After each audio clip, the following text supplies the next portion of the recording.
Good morning students. BA part first में हम second paper पढ़ रहे हैं और सेकंड पेपर में जो हमारा टॉपिक चल रहा है वो है दयानंद सरस्वती।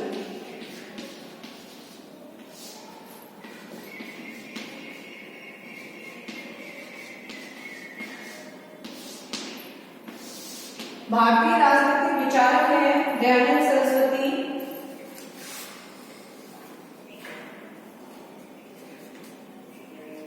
इनके धार्मिक विचार और राष्ट्र संबंधी विचार हमने राष्ट्रवाद से संबंधित पढ़े। इसके बाद में हमने इनके जो समाज में इन्होंने कुरीतियां मिटाई, समाज सुधार के कार्य किए वो हमने पढ़ लिए। अब है दयानंद सरस्वती के शिक्षा संबंधी विचार।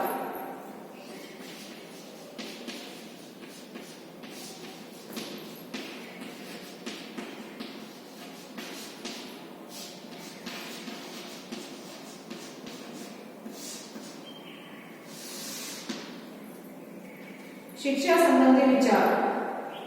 स्वामी दयानंद का निश्चित विचार था कि शिक्षा के अभाव में कोई देश समुचित विकास नहीं कर सकता।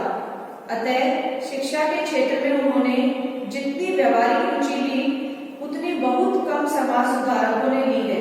उन्होंने मनु के इस कथन का भी समर्थन किया है कि राज्य तथा समाज दोनों के द्वारा सब लोगों के लिए अनिवार्य शिक्षा जो है वो प्राप्त होनी चाहिए कि बच्चों को 5वें और 8वें वर्ष के बाद विद्यालय में भेजना प्रारंभ कर दे और इसके बाद भी अगर बच्चों को नहीं भेजा जा रहा है, बालकों को विद्यालय नहीं भेजा जा रहा है तो वो दंडनीय अपराध माना जाएगा।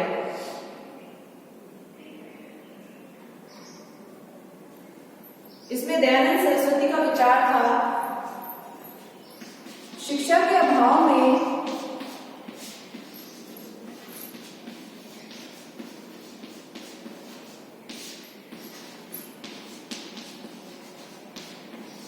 कोई देश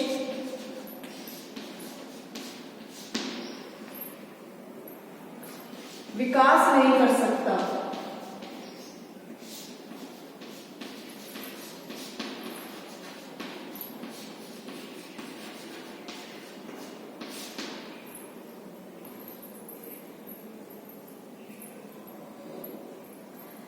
जितनी रुचि इन्होंने शिक्षा के क्षेत्र में ली उतनी बहुत कम समाज सुधारकों ने ली है।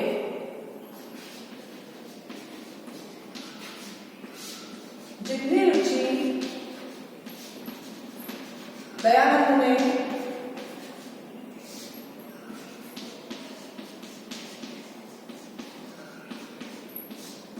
शिक्षा के क्षेत्र में ली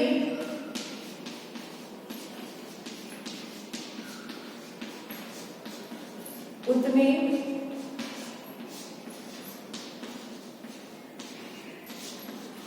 बहुत कम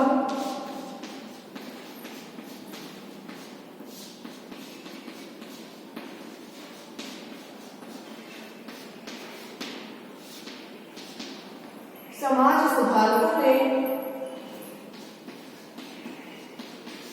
ली है।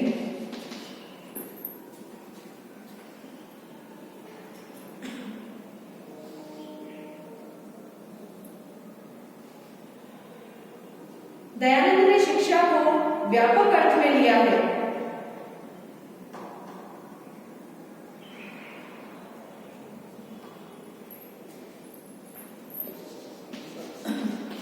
दयानंद ने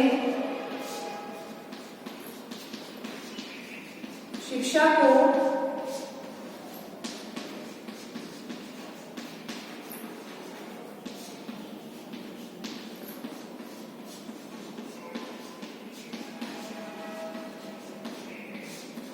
व्यापक अर्थ में लिया है। उनके लिए जो शिक्षा का अर्थ था वो था इंद्रियों का निर्माण, यानी इंद्रियों की साधना, शरीर का निर्माण और बौद्धिक शक्तियों का विकास। उनके लिए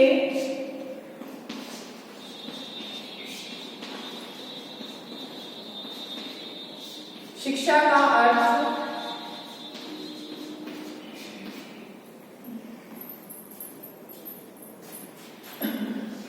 शरीर का निर्माण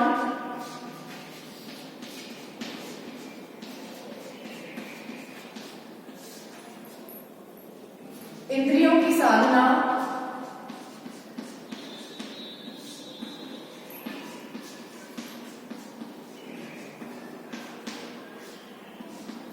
और उनके लिए शिक्षा का अर्थ शरीर का निर्माण, इंद्रियों की साधना और बौद्धिक शक्तियों का विकास है।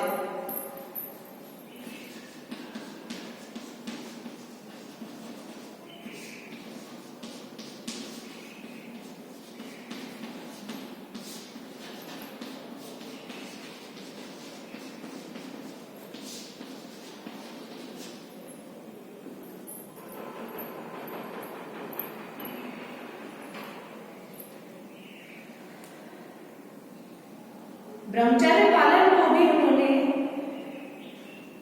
अच्छी शिक्षा व्यवस्था की एक अनिवार्य शर्त माना है। प्रारंभिक शिक्षा के विषय में उन्होंने माता पिता को ही बालक का पहला गुरु बताया है और कहा है कि माता पिता यदि संतान को उपदेश देते हैं तो जितना लाभ होता है उतना लाभ किसी और से नहीं हो सकता है, किसी और के उपदेश देने से इतना लाभ नहीं होगा जितना माता पिता जो है यदि वो बच्चे को उपदेश देते हैं। और इसमें भी माता जो है उनकी भूमिका को वो सबसे ज्यादा महत्वपूर्ण मानते हैं। उन्होंने हमेशा इस बात पे जोर दिया है कि शिक्षा कार्य जो है वो चरित्रवान और विद्वान व्यक्तियों को सौंपा जाना चाहिए और माता की जो है अहम भूमिका होती है बालकों को शिक्षा देने में, बच्चों को शिक्षा देने में।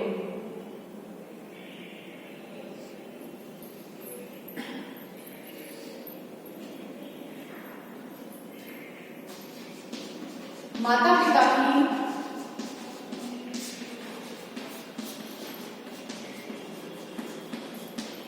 बच्चों को उपदेश देने में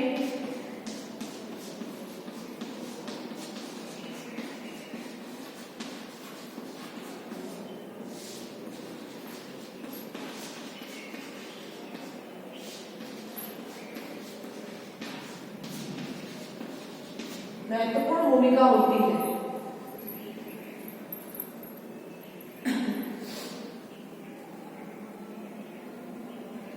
दयानंद ने नारी की शिक्षा पर भी उतना ही बल दिया है जितना कि पुरुषों की शिक्षा पर।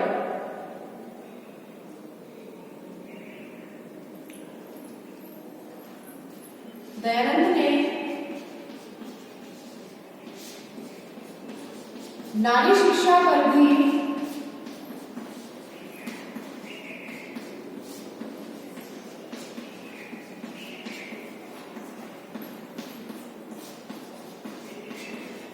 उतना ही बल दिया है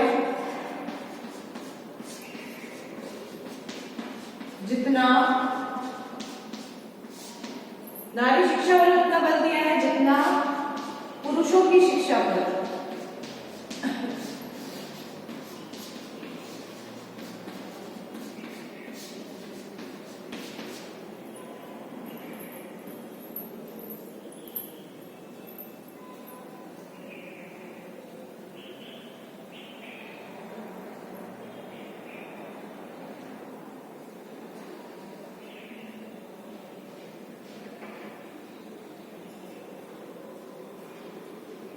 लेकिन उन्होंने सह शिक्षा का लड़के और लड़कियों के चरित्र पर अनुकूल प्रभाव नहीं पड़ता है। उनका विचार था कि दोनों को सह शिक्षा नहीं दी जानी चाहिए, एक साथ कोएड में लड़के और लड़कियों को नहीं पढ़ना चाहिए। उनका आग्रह था कि प्रत्येक समाज में लड़के और लड़कियों के लिए अलग अलग शिक्षण संस्थाएं होनी चाहिए। लड़के और लड़कियों के लिए शिक्षा पद्धति जो है और शिक्षा के विषय और पाठ्यक्रम में भी भिन्नता होनी चाहिए।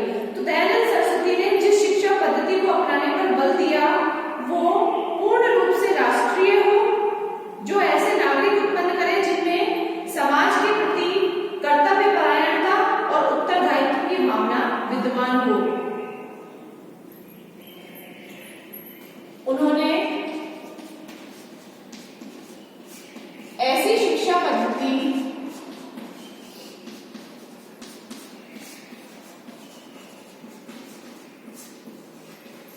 अपनाने पर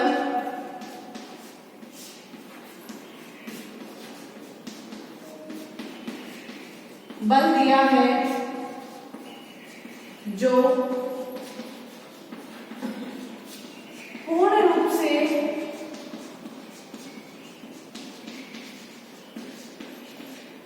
राष्ट्रीय हो। उन्होंने ऐसी शिक्षा पद्धति अपनाने पर बल दिया है जो पूर्ण रूप से राष्ट्रीय हो और जो ऐसे नागरिक उत्पन्न करे और जो ऐसे नागरिक उत्पन्न करे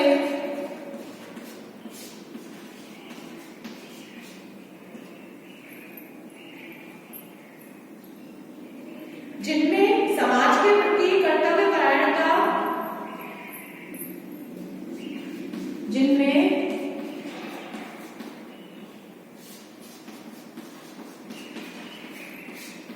समाज के प्रति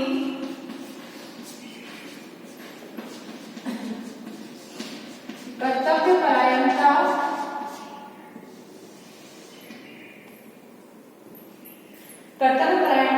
और उत्तरदायित्व की भावना जो है वो विद्यमान हो और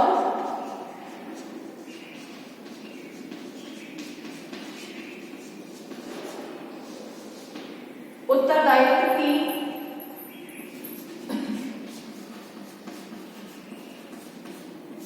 भावना का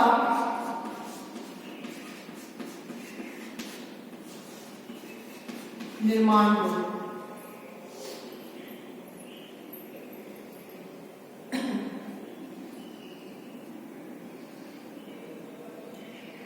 दयानंद ने देश की एकता के प्रसंग में भी शिक्षा को महत्वपूर्ण माना और कहा कि देश को अगर एकता के सूत्र में पिरोना है तो पूरे देश में हिंदी का प्रचलन आवश्यक है। दयानंद ने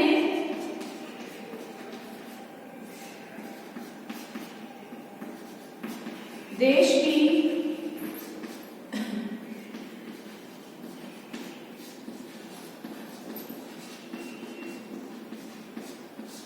एकता के प्रसंग में भी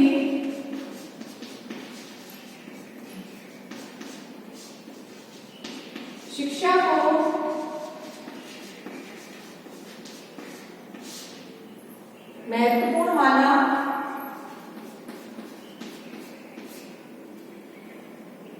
को महत्वपूर्ण माना और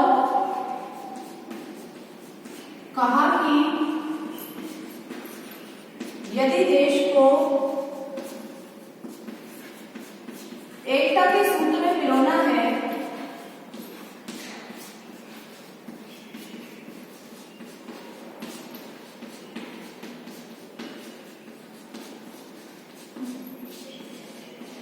तो हिंदी का प्रचलन आवश्यक है। हिंदी भाषा जो है उसका प्रचलन जो है वो आवश्यक है।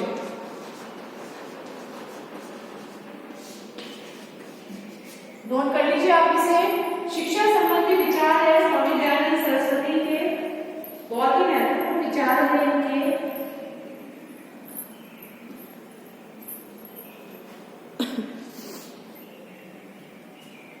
दयानंद सरस्वती ने माना है कि यदि शिक्षा के क्षेत्र में अगर देश का विकास करना है तभी देश अपना स्वयं का विकास कर पाएगा।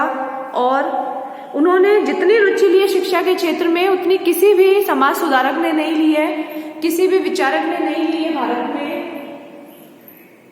दयानंद सरस्वती ने अंग्रेजी शिक्षा का प्रचार प्रसार नहीं किया है बल्कि हिंदी भाषा का ही प्रचार प्रसार किया है। उन्होंने न केवल पुरुषों की शिक्षा पर बल्कि स्त्रियों की शिक्षा पर भी बहुत जोर दिया है और कहा है कि स्त्री और पुरुष यानी बालक और बालिकाएं दोनों के लिए जो शिक्षा है वो अलग अलग शिक्षण संस्थान में दी जानी चाहिए। साथ ही दोनों का जो पाठ्यक्रम है वो भी अलग होना चाहिए। उनके लिए शिक्षा का अर्थ था शरीर का निर्माण करना, इंद्रियों की साधना करना और अपनी बौद्धिक क्षमता का, बौद्धिक शक्तियों का विकास करना। दयानंद सरस्वती माता पिता को भी बालक के जीवन में बहुत महत्वपूर्ण मानते हैं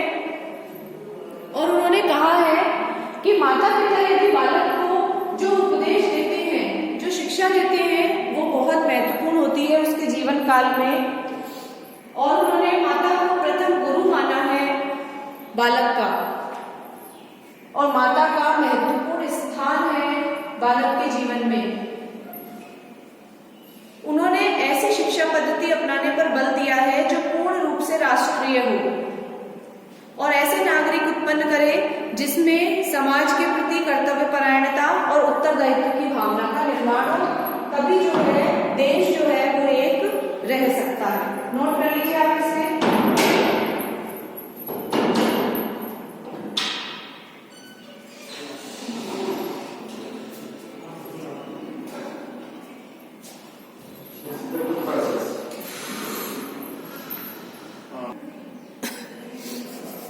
तो ये दयानंद सरस्वती के शिक्षा संबंधी विचार थे। इसके बाद में स्वामी दयानंद सरस्वती जो है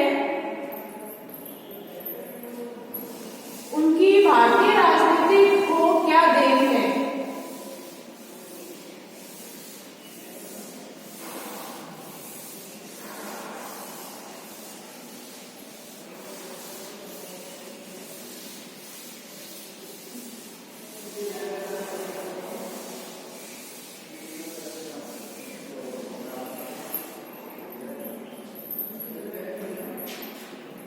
राजनीति विज्ञान में स्वामी दयानंद सरस्वती की क्या देन है, साथ ही भारतीय जीवन को स्वामी दयानंद सरस्वती ने क्या देन दी है।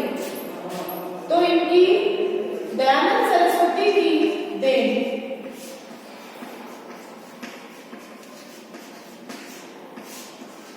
स्वामी दयानंद सरस्वती ने न केवल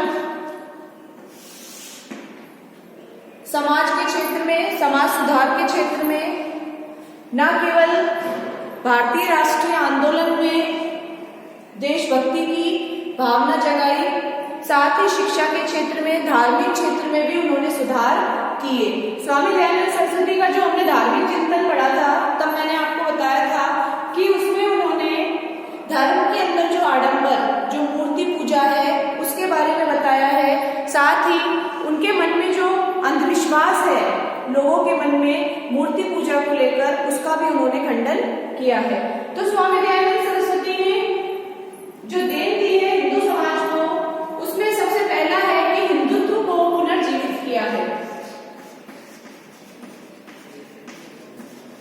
हिंदुत्व को पुनर्जीवित किया।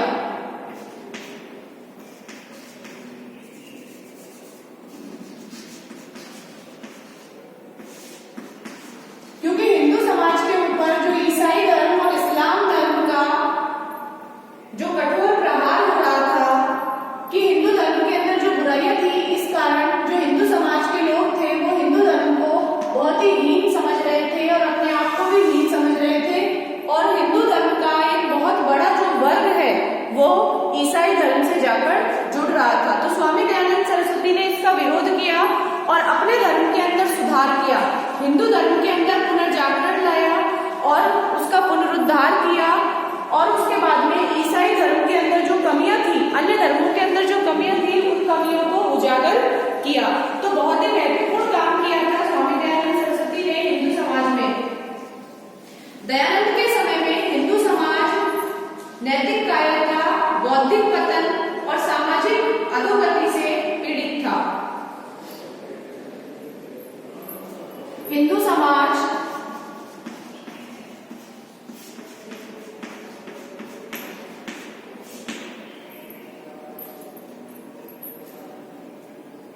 नैतिक कायरता, बौद्धिक पतन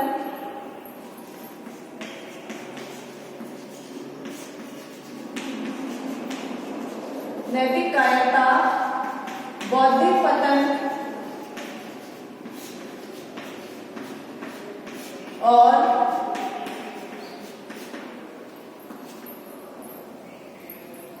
बौद्धिक पतन और सामाजिक अधोगति से पीड़ित था।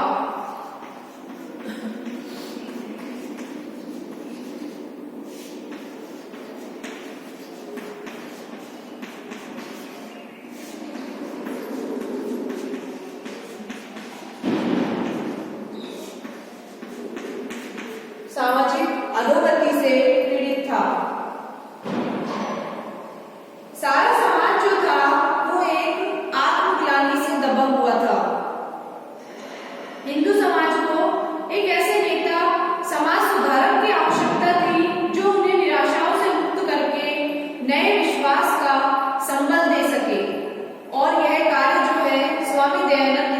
किया है। उन्होंने ये अनुभव किया कि हिंदू समाज की आत्मग्लानि के दो कारण हैं। एक तो ये है कि इस्लाम और ईसाई धर्म के जो प्रचारक हैं उनके आक्रमण से उनके अंदर हीनता बढ़ गई है और वे अन्य धर्मों की ओर आकर्षित हो रहे हैं। दूसरी ओर धार्मिक अंधविश्वास और कुरीतियां, जो हिंदू धर्म के अंदर धार्मिक अंधविश्वास है, जो कुरीतियां हैं, उनके कारण भी हिंदू धर्म के अंदर जो बुराइयां मौजूद हैं उसके कारण भी जो हिंदू हैं वो अन्य धर्मों की ओर आकर्षित हो रहे हैं और उनकी जो स्वयं की जो धर्म की शक्ति है वो समाप्त हो रही है। ऐसे में दयानंद सरस्वती ने जो है वो बुद्धिवाद की मशाल जलाई, लोगों की जो बौद्धिक क्षमता है उसका विकास किया और उन्होंने बताया कि हिंदू धर्म के अंदर जो बुराइयां हैं यदि उन्हें समाप्त कर दिया जाएगा, जो कुरीतियां हैं यदि उन्हें समाप्त कर दिया जाएगा तो हिंदू धर्म के अंदर से सारी बुराइयां समाप्त हो जाएंगी, अंधविश्वास समाप्त हो जाएगा, मूर्ति पूजा, बलि प्रथा, इन सब का उन्होंने विरोध किया। इससे हिंदू धर्म का स्वयं का स्तर अच्छा हो जाएगा और जो आत्मज्ञानी से भर गए हैं हिंदू वो भी अपने धर्म का आदर करने लगेंगे, क्योंकि किसी भी धर्म की कमियों के कारण उसे छोड़ देना सही नहीं है। दयानंद सरस्वती ये मानते हैं कि अपने धर्म की जो कमियां हैं, जो बुराइयां हैं, उन्हें दूर करें, अंधविश्वास को दूर करें, आडंबरों को दूर करें, उसके बाद में हमारा धर्म भी अन्य धर्मों के समान ही अच्छा हो जाएगा और कमियां हर धर्म के अंदर होती है, ऐसा उनका मानना था।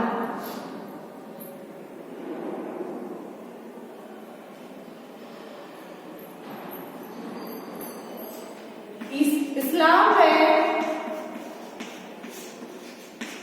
ईसाई धर्म प्रचारकों के कारण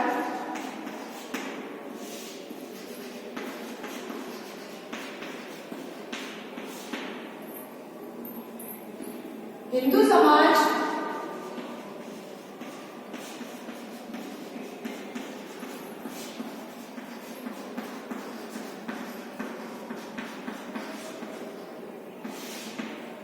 आत्मग्लानि से भर गया था। हिंदू समाज जो है वो आत्मग्लानि से भर गया था। ऐसे में दयानंद ने जो है बुद्धिवाद की मशाल जलाई।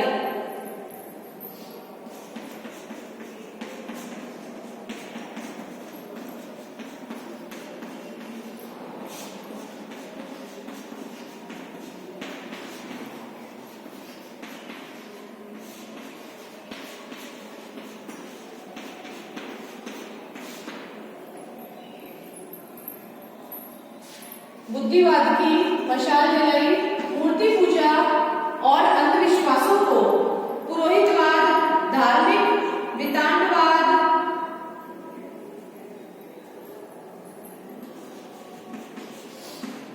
मूर्ति पूजा, धार्मिक कर्मकांड,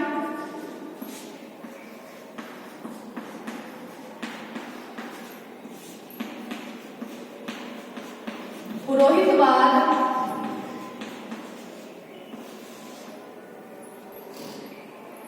आदि पर उन्होंने कठोर प्रहार किया।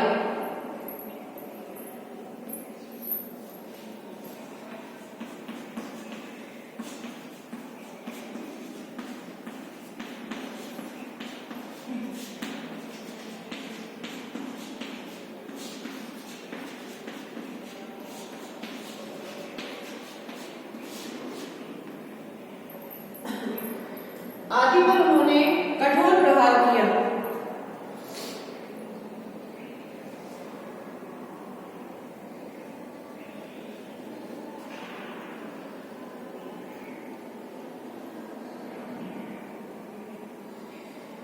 वे हिंदुओं के एक ऐसे नेता सिद्ध हुए जिसने उन्हें निराशाओं से मुक्त करने, वे हिंदुओं के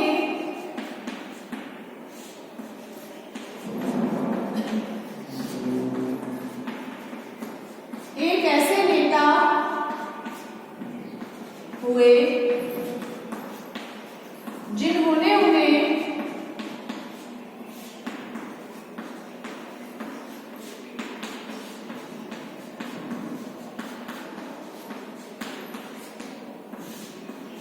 निराशाओं से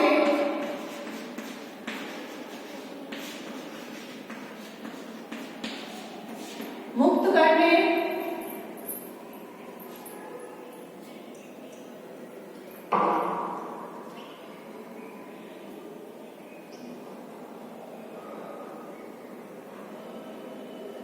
और उनमें नया विश्वास जागृत करने की दिशा में ठोस कार्य किया।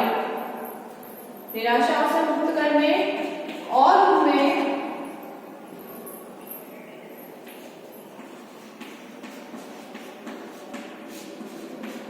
नया विश्वास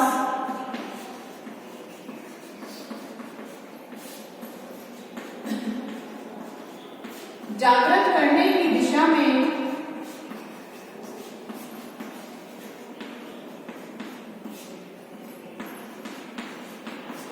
ठोस कार्य किया।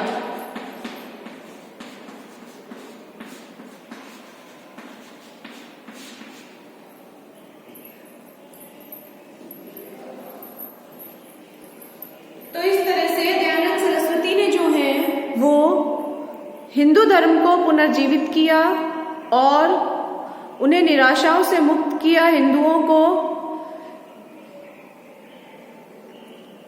और इस्लाम और ईसाई धर्म प्रचारकों के कारण हिंदू धर्म के अंदर जो हीनता का भाव आ गया था, आत्मज्ञानी का जो भाव आ गया था, ऐसे में दयानंद ने बुद्धिवाद की मशाल जलाई और मूर्ति पूजा, धार्मिक कर्मकांड, पुरोहितवाद आदि पर कठोर प्रहार किया।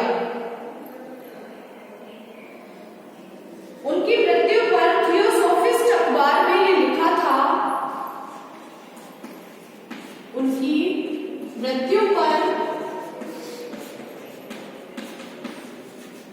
थियोसोफिस्ट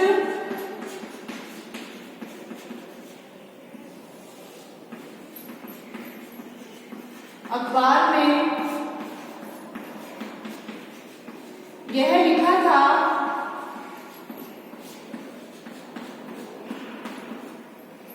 क्या छपा था जब उनकी मृत्यु पर अखबार में कि उन्होंने जर्जर हिंदुत्व के गतिहीन डूह पर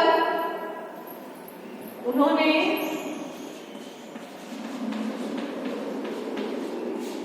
जर्जर हिंदुत्व के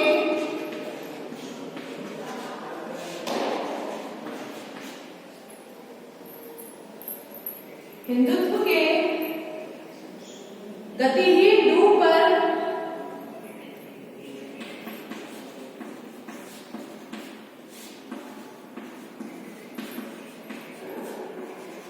भारी बम प्रहार किया।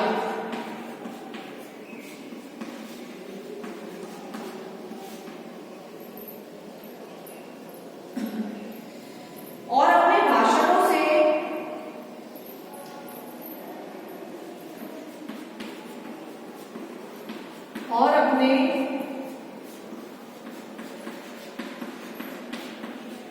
भाषणों से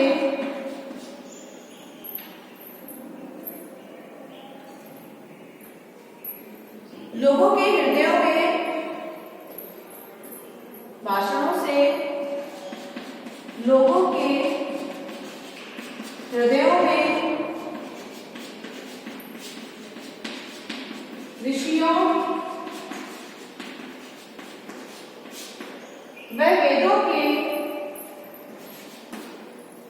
व वेदों के लिए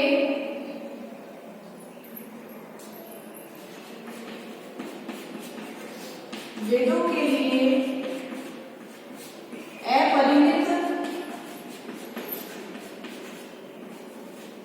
उत्साह की आग जला दी।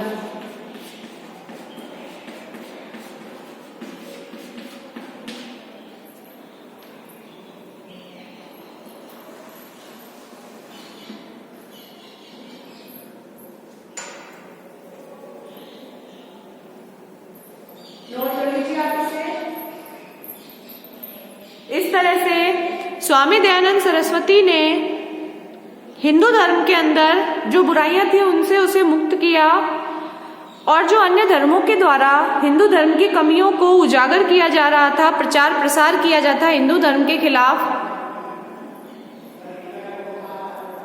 तो ऐसे में उन्होंने हिंदू धर्म को निराशाओं से मुक्त किया और उनमें नया विश्वास जागृत किया। उनकी मृत्यु के बाद जो थियोसोफिस्ट अखबार था उसमें भी ये लिखा कि स्वामी दयानंद सरस्वती ने जो जर्जर हिंदुत्व है उसके गतिहीन ध्रुव पर भारी बम प्रहार किया और अपने भाषणों से लोगों के हृदय में ऋषियों और वेदों के प्रति एक उत्साह भर दिया, एक सम्मान का भाव भर दिया। इससे न केवल वेदों के प्रति सम्मान उत्पन्न हुआ हिंदुओं के मन में, बल्कि अपने धर्म के प्रति भी सम्मान उत्पन्न होने लगा। तो इस तरह से स्वामी दयानंद सरस्वती ने हिंदू धर्म का उत्थान किया।